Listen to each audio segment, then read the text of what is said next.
So, dann wollen wir heute mal die Gefahrenbremsung üben.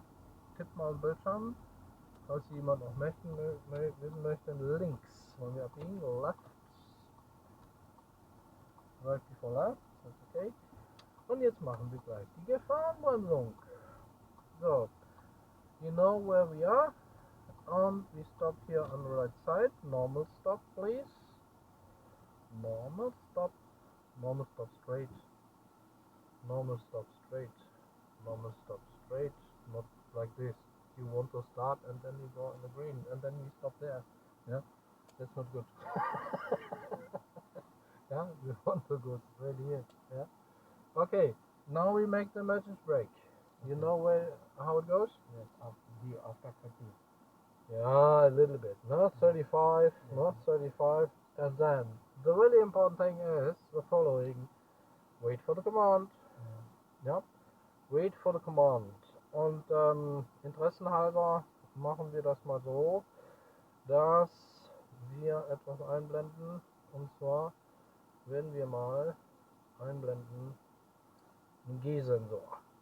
Das ist der G-Sensor. Das ist der G-Sensor.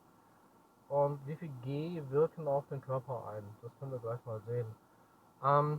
We want to start now. And wait for the command. The command is stop. No, don't break self. You have to understand this? Yeah, I have to. Yeah? When I get command from you, then I. Only the command, not break self. Only the command. The command comes from me, not from the examiner. Also das Kommando kommt vom Fahrlehrer. Und dieses G, da wird gleich eine 1 stehen. Das werdet ihr gleich sehen. Also ein G wirkt auf die Bremse. Ne? Das ist ganz spannend. 1 G. That is a gyro sensor.